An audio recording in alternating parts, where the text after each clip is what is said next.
side you can get that reward in. This is where you just have to watch that the lead doesn't get stuck under a leg or anything, but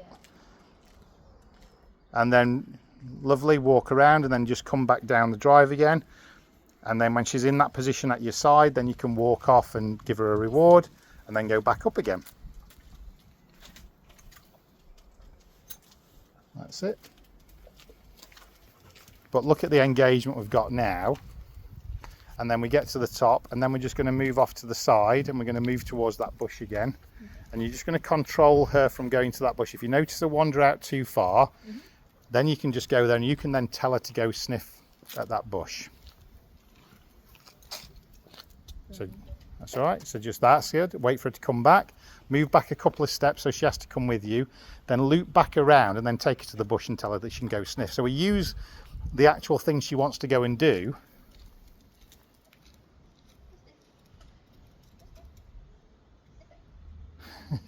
But you can see now she's gone, oh, I'm more bothered about you now. But we've taken her here and she's now allowed to sniff. But you've just gone, and some people go, well, you know, she wants to sniff in the first place. But yeah, I don't want her dragging you. I want her to know that I'm going to give her those opportunities to sniff. And then we can hang here for a little bit and let her have that sniff. Because as you say, this is the local area, all the dogs, all the cats. And she's just going, yep. And then when we're ready, we just wait for a sort of little break. And then we naturally just go, I just want you to give her a call and then move off.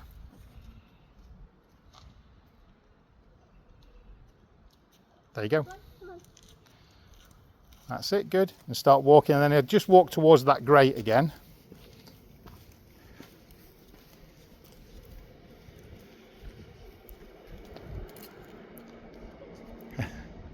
Good. And then loop around it and go back down towards that grate.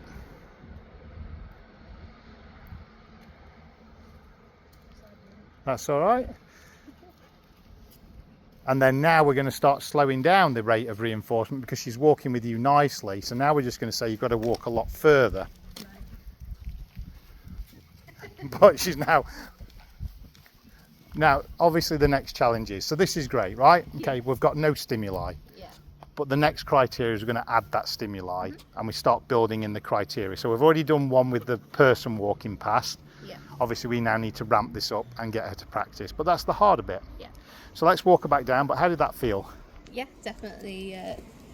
This is not what she usually is, so that's really good. So right, but it doesn't mean that tomorrow she won't. No, but exactly. But again, you need to measure. What I need you to understand is you measure yourself against where you were yesterday. Exactly. But what you've done now is you've seen you can walk with her without her dragging you everywhere. Yeah.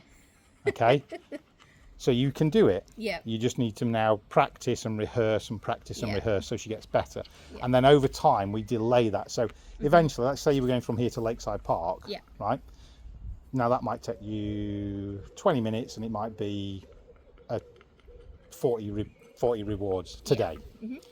Tomorrow that would be that same distance would be 20, then it'd be 10, then it'd be 5, and then effectively it's like you can do the whole process with just a good girl. Yeah. We fade the food out. The food is only to establish that behavioural routine. But I'm happy with that? Yeah. Cool. Right, we're going to put it to the test now. Yes, we're going to make it really challenging for you, sweetheart.